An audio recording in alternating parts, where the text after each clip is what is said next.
As we all know, the wrestling community suffered a huge loss. We all miss Brodie Lee.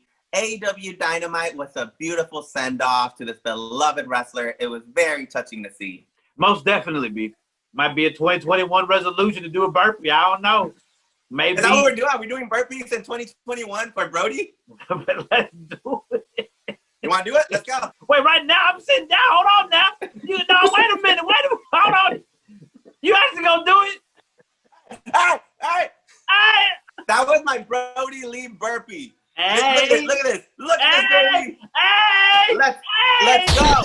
What is up, everyone? It is a new year, and you know what that means. The weekly finisher is back again with Beef Supreme.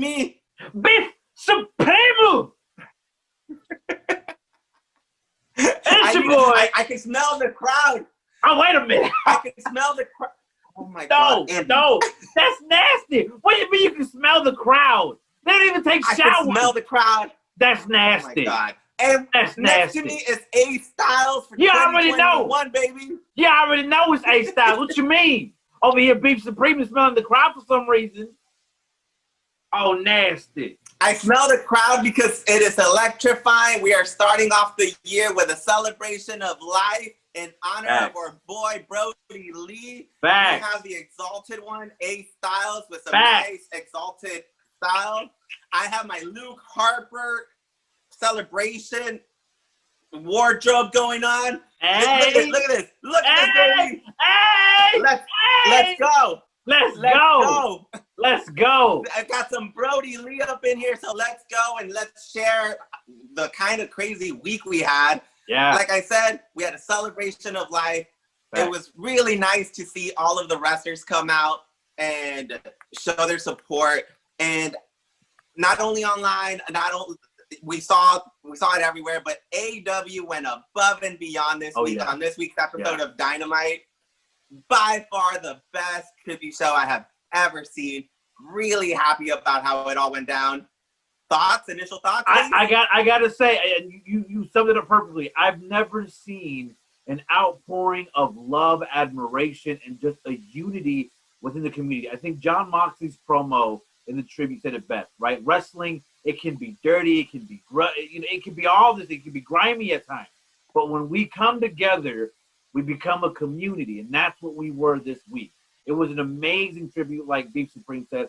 Just the outpouring from WWE, the AEW. I mean, the list goes on and on. And I mean, it was just an amazing, amazing amount of love and admiration for the exalted one, Brodie Lee. It felt like a community. And, we come out here every week and we rag on people. I'm always talking trash about Eddie Kingston. But, it's all in fun. In the end of the day, they provided so much entertainment. These guys are a family on the road. And, again, I've gone out of my way to talk trash about Tony Khan on our show. It's all part of the fun. But Tony Khan went above and beyond this week. Honestly, that was such a great show. The Dark Order took over the whole night. Yeah. -1 got to see his dream matches. We ended the show with him hugging Tony and holding to a commemorative TNT belt. Which he now owns. He now owns, right? So after the show, he now owns the TNT title. He now owns the TNT title, and apparently now it's Brodie Lee Jr. is now officially the TNT champion forever. That championship title, it's not the replica; it's actually the belt itself. So he is now commemorative, the TNT champion forever. It's not going to be retired. It's going to be redesigned, and Darby Allin will be giving it. I saw that. It's going to be redesigned, right? Yeah. So it's really, really cool. We broke the news that Tony Schiavone broke the news on the after show of AEW when we tweeted it out on the weekly replay, and it looks. I can't wait. It's so amazing that it did that. I think that's great. I don't know if you saw, but Tony also posted a tweet about the tribute that they did, the video tribute. Yeah. And he said he bought the rights to the song in perpetuity. Yeah. So again, I think that's really cool, man. Like he's like, that tribute is gonna live on forever. Yeah. I think it just showed how much of a family this is. I don't know if you saw Lance Archer as well after the show. He talked about this being a family, and he's so happy that he signed on to AEW because he said, I could retire now and I would be okay. Something to that effect. And I think it showed, man. It was such a great night of of matches. Like, we got to see the whole roster, by the way, is like 50 people, 60 people. Yeah. I think going back, I just love that they continued on. Like, during the poster, they were saying they were playing with Brodie Lee Jr., they were playing No Mercy backstage. Even this past New Year's Eve, TK always has a whole party bash with all the superstars, and Brodie Lee Jr. was there. Brian Pillman Jr. was recording something on his Instagram Live, and he was defending his unsanctioned matches overall. He fought a Top Flight. He fought Adam Cole, was over there. It was good stuff, man. It just the celebration continues. It's an amazing week, fam. I love seeing just the camaraderie, the love, the family aspect that AEW brings.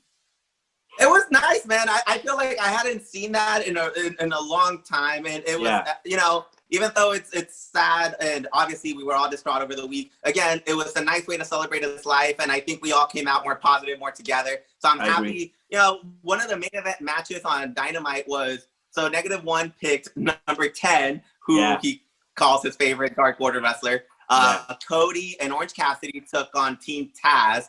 And can I just say, Team Taz has been a great villainous team to take on.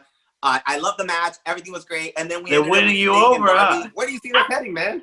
There was I gotta put this back. This was a great match. Like, this was such a good match. Like, where do you think this is going? I thought it was great, but I just love it that Team Taz is winning you over. You think they're better than the Hurt Business? I do. Okay, so the Hurt Business has. Okay, they are winning me over. You know why? Because AEW, we've talked about this. They've made tag teams like really be a big part. They can main event. Team Taz has put together a team that could compete against, like, now you could put Sting on a 4-on-4 and you don't have to worry too much about it. And now you can put Taz in a match. You don't have to worry too much about it. Like, you could even throw in Jake the Snake. Jake the Snake threw a punch, man. Yeah, like, he did a short arm clothesline. I know. I thought Jake was gonna go for a DDT. I thought so too. I feel like right now we've talked about Jericho kind of like laying back a bit. I don't know where the Inner Circle lays right now. I'm not that interested. So I think Team Taz is taking that role, and then with Sting teaming up with Darby, everything is just lining up, and I kind of want to see like a 4-on-4 with like all of the big names. I like that. I think it's a faction fatal 4-way between Team Taz and the Inner Circle to see who really runs AEW. But no, going on against the match. I think going on against the match. So I think the match was great. I loved just the dynamic it was. I know people online were saying it was too soon to have MJF yelling at -1, but I thought it was great. I thought that's the beauty of wrestling, right? It's supposed to get you out of what it is and distract you. And he looked so fun. He was whipping people with the cane. I thought it was hilarious. That was beautiful. Like, MJF doesn't lose. That was beautiful. They still manage, and I think that's what, like, we're so used to a WWE tribute where, you pay homage, but then the show goes on. And I think that's good. The show should go on, but you could implement it into a storyline where it just keeps going. Everyone kind of, like, all the wrestlers were still kind of in agreement that, we're not aligned with the Dark Order. But for this night only, we're going to take on our opponents. And MJF, like, he didn't lose his character. He's still MJF. He's still not going to be nice. Yeah. And it was great. Like, you give, like, -1 the opportunity to hit him with a kendo stick. And he hit him hard, too. Everyone goes home happy. He hit him hard. He hit him right in the head. I love that.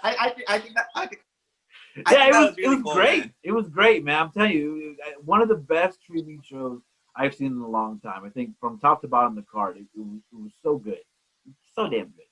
Yeah, and then we had the return of Big Red. The fact that we had the return of Big Red. Yeah. Big Red. Jericho called him Eric Rowan, but then, we made sure to call him Big Red.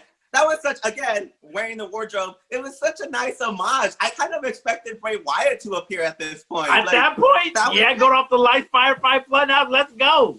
Honestly, I thought that's how much of a family fun event it felt. And I think, again, like we said, we come out here and we talk trash about people. We're happy with people sometimes. It's all family still. It's all fun. And the fact that they were able to do that for this family and for us, that was nice, man. It was great. I agree. And I don't know if you saw Bray Wyatt's post as well on Twitter. Heartfelt message. Oh, yeah. I think seeing wrestlers, like, just, again, we get to see. I feel like I grew up only seeing wrestlers on TV, So seeing wrestlers discuss all of their feelings and discuss their emotions on Twitter, the outpouring that came out from all that, I think is really cool. I think the culture has changed. I think going back to Brodie Lee, what kind of a character he was, right? The fact that there were so many recounts of just the way he did things backstage, the way he presented himself, his character, right? That in itself has touched so many people, and the fact that I think the culture after this is completely changed, right? Even when the ratings came out, nobody talked about the ratings. Nobody did anything that. Not even Brian Alvarez. You're right. I don't even know what. And honestly, I don't care what the ratings are. That's how great. Like, it was just a great moment. It was just a great moment. That's what I'm saying. I feel like with this, the culture is changing. I think it's changing for the better. And again, we have to give it up to Brodie Lee because he said himself, he wanted to change the culture. He wanted to change the business. And I'll tell you what, Brodie Lee, you did just that. So I agree. Amazing stuff. I think it was funny that everybody was like, you know, he was this lovable, great guy. And all the clips are him just like ragging on the Dark Order, telling John Silver and Alex Reynolds how terrible they are. Which I think, again, it's funny. Like, that's his character. We got to see more about the person that he is. Yeah. And I think Jericho mentioned it at one point, you know, not that some people aren't nice, but I feel like there's a select few wrestlers that everyone loves overall. That's why when Owen Hart died, it was felt. When Eddie Guerrero died. Yeah. And I feel like Luke Harper touched everyone, man. So it was great. Seth Rollins also just posted that he's doing a workout on his honor, which includes a burpee at the end. I don't know if you've ever done a burpee, man, but I don't like those. I've done a burpee back in middle school when I was in football, but now I don't do that no more. Might be a 2021 resolution to do a burpee. I don't know. Maybe. Is that what we're doing? Are we doing burpees in 2021 for Brodie? Let's do it. You want to do it? Let's go. It's going to be hard. It's going to be hard, but let's do it. Wait, right now, I'm sitting down. Hold on now. Wait a minute. Hold on. You actually going to do it? All right. I don't know if that was an actual burpee, but it was something, though. It was something, though. That was my Brodie Lee Burpee. I like that. I got you, fam. I got you. All right, so what was your favorite Brodie match of all time for you? Speak Supreme.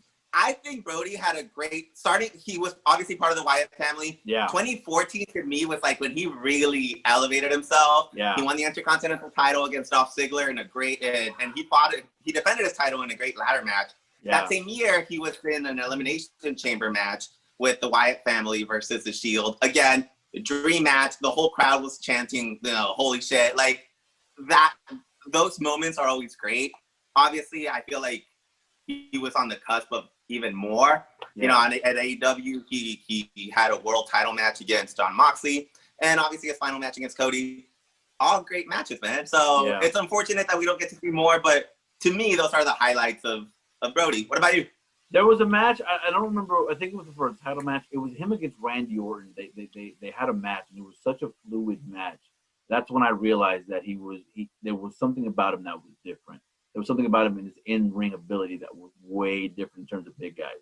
But for me, the match that stands out pound for pound is his match against Cody Rhodes this past year. That match, top to bottom, the storyline, the promo he did before that, it was just so good, man. Yeah. That was main event level status of Brodie Lee, and that to me just is what he did it. You know what I'm saying? He won the big one, and he got it. He did it his way. He made the character work, right? The fact that everybody hated Dark Order, and then he legitimized it, and then he just made it so much more. I'm telling you, he did it so much in the culmination of him actually winning the title. Just he put over Dark Order. He made it something different. He made it something good. It's just a show of testament of what his ability is. You know what I'm saying? So I thought it was great. This man made potato salad out of potatoes, man. Like, you know, he didn't get to debut in front of a crowd. Like, he made his debut during a pandemic. And so that's unfortunate because the crowd was waiting for it. I remember I was really excited when it happened. And again, the outpouring support after his death shows how much people loved him. T-shirt sales went through the roof in support of his family. It obviously shows that we wanted more. And I think, I don't know if you saw, but Wardlow also commented on a behind the scenes moment where he said, I heard him talk to Cody and he thanked Cody for that match. So you're right. I feel like that was such a great match. The fact that that's his last match, it shows a lot. It was fun. It was great. And the fact that he got himself over during a pandemic says a lot, right? It says a testament to his character, it's a testament of his ability of what he did. Because you remember, right? And you said it perfectly. He debuted during with nobody in the crowd. He had to do a lot of vignettes, right? He was wrestling in front of people, almost no people in the crowd, and yet he still became so hot, right? People was clamoring for Brodie Lee. They liked the Exalted One's character, and the fact that he got it over during a pandemic where we're all like, don't know what it is, incredible to me. And we did the review, we did our awards last year, but to me, I think the breakout superstar of the year goes to Brodie Lee for 2020 because he did. I mean, he did it all. He had a very valid argument for he had a breakout year. Again, this is kind of what he wanted. He talked about the Randy Orton match. There was a time when we wanted a triple threat match between them at WrestleMania. It ended up just being Bray Wyatt versus Randy Orton. Yeah, people wanted this from him. He was one of the best big men in the country. I remember when he was coming up in the Indies. Like everyone, he was agile. He was great. So you're right. We have a new year coming up. It's a new year. On. Yes, it is. There can only be hope because 2020 was rough, man. We shared a moment for Brodie, and then from here on out, we do things in his honor, and we keep pushing forward. So what do you predict this week? I mean, I think Revolution is the next pay-per-view. We got the Royal Rumble coming up. Yeah. What do you got? I think we're about to get into a lot of very, very driven storylines. So this year, the beginning of the year is always my favorite time in wrestling. And I say that because a lot of things are happening in motion, right? Last year, we had the big Revolution match between the Young Bucks versus Kenny Omega and Hangman Page, which was our match of the year, baby. Which was our match of the year, right? So to me, AEW usually starts with a bang, and so does WWE. WWE starts ramping up their storylines for WrestleMania. Last year with Brock Lesnar and Drew McIntyre at the Royal Rumble. Exactly. So again, a lot of storylines will begin into play this year. Again, the months of January, February, March are the biggest events for wrestling. And then we also had New Japan Pro Wrestling coming up as well, January the 4th. For Wrestle Kingdom, and that's also. Oh my God, that's right. Exactly. So that's what I'm saying. It's a big months ahead for the wrestling world. I agree. So that's it. We're not gonna have a question of the week because this week we got to share our favorite Brodie moments. Facts. If you want to share any of your favorite Brodie moments on YouTube, send them to Ace, send them to me, and we would gladly talk about it. Again, so happy that the wrestling community came together this week. And Ace, so happy we get a new year, baby. It's a new year. Yes, it is. Yeah, You already know. So Ace, lead us out, man.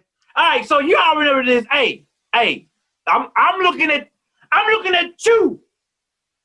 Y'all better comment, like, subscribe to Roger Talks Wrestling RAT right now, because we want to communicate with you. We want to talk to you. We want that feedback, right? So please comment, please like and subscribe to @Roger Likes Wrestling. Make sure to like and subscribe. Share with your friends, your mama, your daddy, your bald-headed granny. Share with everybody. We don't care. We want you to share us out.